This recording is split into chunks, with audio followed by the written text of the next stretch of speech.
साथियों नमस्कार। पटना बिहार से मैं अमिताभ कुमार दास, आईपीएस 94 बैच, और आप देख रहे हैं मेरा अपना यूट्यूब चैनल दास बोले बिंदास। इस चैनल में मैं आपको ऐसी कहानियाँ भी सुनाता हूँ जो ज़्यादातर लोग नहीं जानते, लेकिन जिन्हें जानना ज़रूरी है। आज मैं आपको बिहार की एक चर्चित अभिनेत्री की कहानी सुनाऊंगा जिनका कत्ल मुजफ्फरपुर के एक होटल में कर दिया गया था।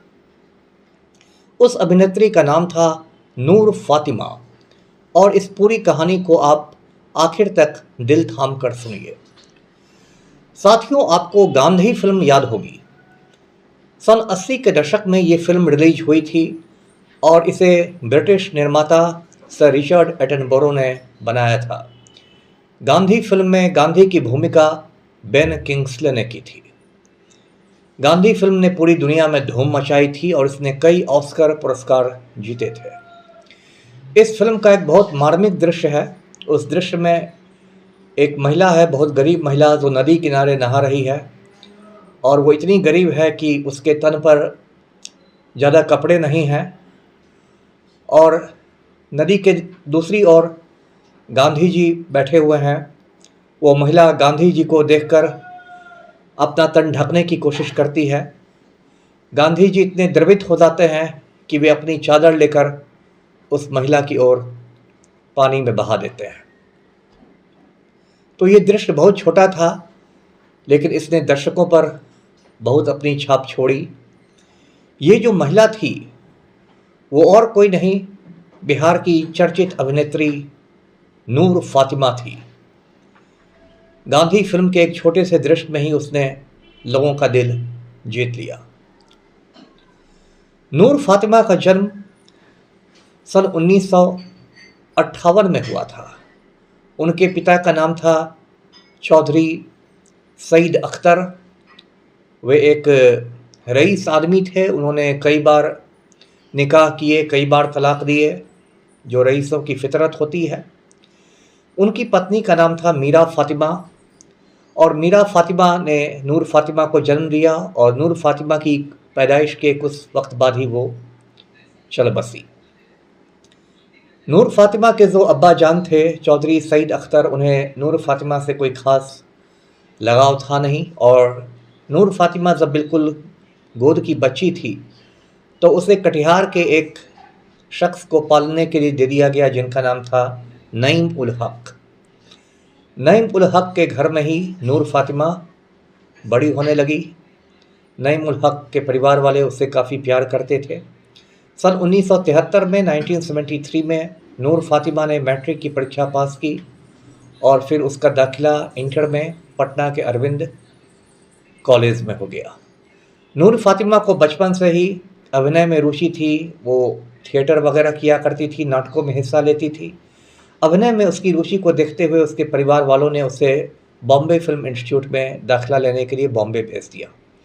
वो इस इंस्टीट्यूट में पहुंचने वाली बिहार की पहली लड़की थी। नूर फातिमा ने अभिनय की कला वहां से सीखी, और उसके बाद टीवी सीरियलों में, फिल्मों में काम करने लगी। प्रकाश झा की एक फिल्म है हिप हिप हुर्रे, इस फिल्म में भी नूर फातिमा ने काम किया और उसके किरदार को बहुत सराहना मिली। इसी तरह दूरदर्शन पर एक कहानी धारावाहिक आती थी, मंजू सिंह ने उसका निर्माण किया था। एक कहानी धारावाहिक में एक एपिसोड था पंचलाइट, जो फणीश्वर नाथ रेणु की कहानी पर आधारित एपिसोड था। इसमें भी नूर फातिमा ने भूमिका की, और धीरे धीरे नूर फातिमा अभिनय के क्षेत्र में अपनी पहचान बनाने लगी। उन दिनों पटना में एक बड़े पत्रकार हुआ करते थे, उनका नाम था अमलेंदु नारायण सिन्हा। अमलेंदु नारायण सिन्हा 40 बरस के आसपास के थे, जबकि नूर फातिमा 17-18 बरस की ही थी। अमलेंदु नारायण सिन्हा की पहली पत्नी का निधन हो चुका था और वो विधुर थे। अमलेंदु नारायण सिन्हा और नूर फातिमा में नज़दीकियाँ बढ़ने लगी। अमलेंदु नारायण सिन्हा चूँकि बड़े पत्रकार थे, तो वो अपने अखबार में बड़े बड़े कॉलम नूर फातिमा की तारीफ में लिखने लगे। बाद में दोनों की नज़दीकियाँ इतनी बढ़ गई कि एक दिन जाकर अमलेंदु नारायण सिन्हा और नूर फातिमा ने हनुमान मंदिर में शादी कर ली। लेकिन इससे परिवार वाले दोनों के नाराज़ हो गए और उन लोगों को कुछ मुश्किलें उठानी पड़ी। उसके बाद दोनों ने निकाह करने का फैसला किया। अब चूंकि ये जो निकाह होता है दो मुसलमानों के बीच ही हो सकता है, इसलिए अमलेंदु नारायण सिन्हा ने इस्लाम धर्म कबूल कर लिया और वो अनवर हुसैन बन गए। तो काजी साहब ने अनवर हुसैन और नूर फातिमा का निकाह करवा दिया और फिर दोनों मियाँ बीवी बन के एक छोटे से मकान में रहने लगे। धीरे धीरे जब नूर फातिमा को काम मिलने लगा तो उसके पास कुछ पैसे भी इकट्ठे हुए और उन्होंने फिर पटना के उत्तरी आनंदपुरी में 123 नंबर का मकान बनवा लिया और उस मकान का नाम रखा एकता मंजिल। शायद एकता के पीछे ये सोच रही होगी कि उनकी जो शादी है वो हिंदू मुस्लिम एकता का प्रतीक है, इंसानियत का प्रतीक है, तो उनके मकान का नाम रखा गया एकता मंजिल। कुछ अरसे में नूर फातिमा 3 बच्चों की माँ भी बनी। तीनों बच्चों के नाम थे राज, शैलजा और शबनम। उसके बाद नूर फातिमा की ज़िंदगी में एक ललित वर्मा नाम का पुरुष आया और नूर फातिमा की नज़दीकियाँ ललित वर्मा से काफ़ी ज़्यादा बढ़ने लगी। ललित वर्मा को लेकर नूर फातिमा और अमलेंदु नारायण सिंह के बीच तल्खियाँ भी बढ़ने लगी। फिर एक दिन ललित वर्मा ने गुड़गांव में जाकर शादी कर ली और उससे नूर फातिमा का दिल टूट गया। कहते हैं कि नूर फातिमा ने ललित वर्मा की शादी के बाद खुदकशी करने की भी कोशिश की, आत्महत्या का भी प्रयास किया। कुछ बरसों बाद अमलेंदु नारायण सिन्हा जो अब अनवर हुसैन बन चुके थे और नूर फातिमा के रिश्तों में काफ़ी बड़ी दरार आ गई और दोनों ने तलाक लेने का फैसला किया। फिर एक दिन दोनों के संबंध विच्छेद हो गए, दोनों का तलाक हो गया। इस बीच नूर फातिमा अपने काम में, अपने अभिनय में पूरी तरह व्यस्त थी। सन 2001 में बिहार के बोधगया में बौद्ध महोत्सव का आयोजन हुआ। नूर फातिमा भी वहाँ पहुँची और वहीं उसकी मुलाकात प्रवीण नाम के एक लड़के से हुई। प्रवीण की उम्र थी 24-25 साल और नूर फातिमा उस समय 43 साल की थी, 43 की थी। दोनों की उम्र में ऐसे बहुत फासला था, लेकिन दोनों की नज़दीकियाँ बढ़ने लगी और समझिए कि दोनों के बीच मोहब्बत सी हो गई। अब मैं आपको 2002 के जुलाई में ले चलता हूँ। ये मुजफ्फरपुर की बात है। मुजफ्फरपुर को आप जानते हैं उत्तर बिहार की राजधानी भी लोग कहते हैं, एक बड़ा शहर है नॉर्थ बिहार का। मुजफ्फरपुर में एक बड़ा रेड लाइट एरिया है जिसका नाम है चतुर्भुज स्थान। चतुर्भुज स्थान में बहुत सारी सेक्स वर्कर्स रहती हैं, यौनकर्मी रहती हैं। तो मुजफ्फरपुर प्रशासन ने सोचा कि इन यौनकर्मियों के बीच जागरूकता के लिए कुछ सांस्कृतिक आयोजन किया जाए। उस समय मुजफ्फरपुर की एएसपी थी सुश्री दीपिका सूरी। वो नई नई आईपीएस बनी थी और मुजफ्फरपुर में उसकी पहली पोस्टिंग थी।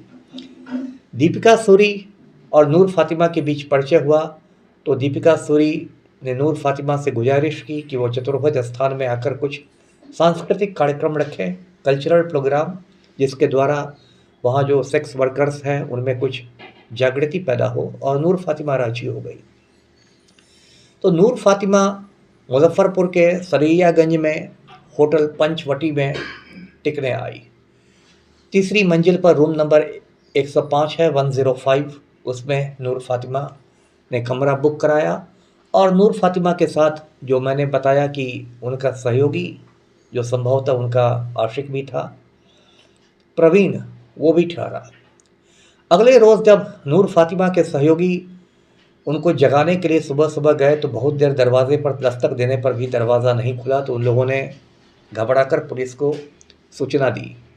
क्योंकि नूर फातिमा की मित्रता सीनियर पुलिस अफसरों से भी थी, तो उस समय जो मुजफ्फरपुर के एसपी थे मिस्टर आर.के. सिंह, वो खुद पहुँचे, पूरे दल बल के साथ पहुँचे। दरवाज़ा नहीं खुला तो उन्होंने पुलिस वालों को आदेश दिया कि वो खिड़की के रास्ते पाइप से अंदर पानी डालना शुरू करें। जब कुछ देर पानी फेंका गया तो अंदर से प्रवीण कुमार ने दरवाज़ा खोला। जब पुलिस अंदर आई तो उसने देखा कि नूर फातिमा का शव पड़ा हुआ है नूर फातिमा की लाश को पोस्टमार्टम के लिए भेजा गया। शुरू में पुलिस ये मान रही थी कि शायद नूर फातिमा ने नींद की गोली खाकर आत्महत्या कर ली है, खुदकशी कर ली है, लेकिन जो पोस्टमार्टम रिपोर्ट आई वो चौंकाने वाली थी। पोस्टमार्टम रिपोर्ट में बताया गया कि नूर फातिमा ने खुदकशी नहीं की है, नूर फातिमा का कत्ल किया गया है, गला दबाकर किया गया है और इसलिए गले की हड्डी टूट गई है। तब पुलिस वालों ने प्रवीण से कड़ाई से सख्ती से पूछताछ की। पूछताछ में प्रवीण कुमार टूट गया और उसने बताया कि हाँ, मैंने ही नूर फातिमा का कत्ल किया है। प्रवीण कुमार ने बताया कि वो नूर फातिमा को हद से ज़्यादा प्यार करता था और जब नूर फातिमा किसी दूसरे मर्द से बात करती थी, बोलचाल करती थी, तो उसे बहुत गुस्सा आता था, वो उसे बर्दाश्त नहीं कर पाता था और इसी गुस्से में उसने नूर फातिमा का कत्ल कर दिया। तो जैसा होना था, प्रवीण कुमार को पुलिस ने गिरफ्तार कर लिया। तो इस तरह सिर्फ 44 साल की उम्र में नूर फातिमा का कत्ल हो गया। साथियों, नूर फातिमा एक बहुत बहादुर महिला थी। बिहार जैसे समाज में, जहाँ का समाज बहुत ही मध्ययुगीन है, बहुत ही पिछड़ा है, दकियानूस है, जहाँ जात के बाहर लोग सोच नहीं पाते, उस बिहार में उसने धर्म की दीवार तोड़कर मोहब्बत की, शादी की और हमेशा वो समाज के प्रति चिंतित रहती थी। लेकिन अपने पारिवारिक जीवन में नूर फातिमा को कभी खुशी नहीं मिली।